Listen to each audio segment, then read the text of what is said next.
இந்த திமுக காங்கிரஸ் கூட்டணிக்குள்ள ஏற்பட்டிருக்கக்கூடிய இந்த சின்ன சலசலப்பை எப்படி நீங்க பாக்குறீங்க? இல்ல நிச்சயமா இந்த டிமாண்ட் வரத்தான் செய்யும். ஏன்னா அதிமுக கூட்டணியில வந்து அந்த கூட்டணியினுடைய தலைவர், அதாவது அதிமுக தான் தலைமை தாங்கு.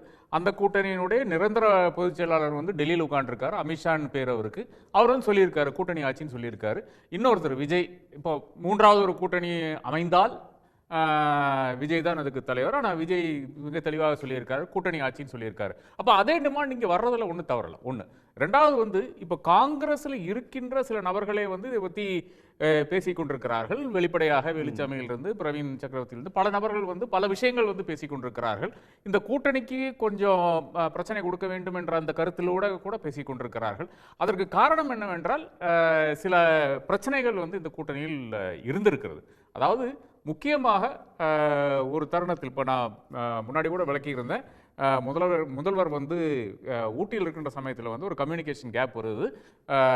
நம்மளுடைய காங்கிரஸினுடைய தலைவர் மல்லிகார்ஜுன் கார்கே வந்து இந்த மாதிரி எங்களுக்கு ஒரு ராஜ்யசபா சீட் வேணும் என்ற ஒரு டிமாண்டை வந்து திமுக தலைவர் டிஆர் பாலுவிடம் கூறுகிறார். அதை நீங்கள் தலைவருக்கு சொல்ல வேண்டும் என்று சொல்லுகிறார்.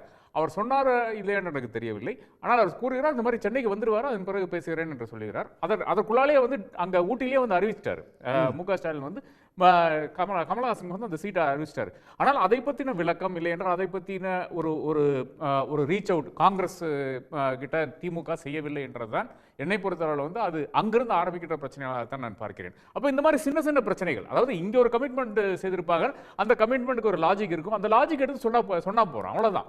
இந்த மாதிரி நாங்கள் வந்து இப்போ ஒரு டிசிஷன் எடுத்தாங்க வச்சுங்களேன். இப்போ வந்து இது மானிமாக்கு இந்த சீட்டு கொடுக்குறோம் அப்படின்னு ஒரு டிசிஷன் எடுத்தால் அந்த டிசிஷனை வந்து கூட்டணிக்கு கம்யூனிகேட் பண்ணியிருக்கணும் என்று நான் கருதுகிறேன். ராகுல் காந்திக்கு சொல்ல வேண்டிய அவசியம் கிடையாது. வேணுகோபாலோ இல்லை என்றால் அதுக்கு அருகில் இருக்கிற நபர்களோ சொன்னால் போதும், அது தாராளமாக வந்து அது போய் சேர்ந்திருக்கும். அது அந்த கம்யூனிகேஷன் கேப் இருக்கிறதுனால தான் அங்கிருந்து வருகின்ற சில பிரச்சனைகள்.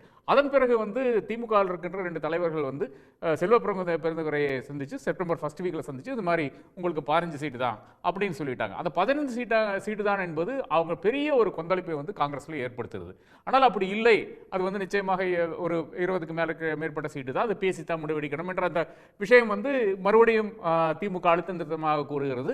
அப்போ அதுல என்ன ஆச்சுன்னு பார்த்தீங்கன்னா, அங்கே காங்கிரஸ் தரப்பில் வந்து நாங்கள் வந்து டிஆர் பாலுவுடன் டீல் பண்ண மாட்டோம் என்று அவர்கள் பேசிவிட்டார்கள். அதன் பிறகு கனிமொழி ஒரு 2 மாதம் டீல் பண்ணுறாங்க.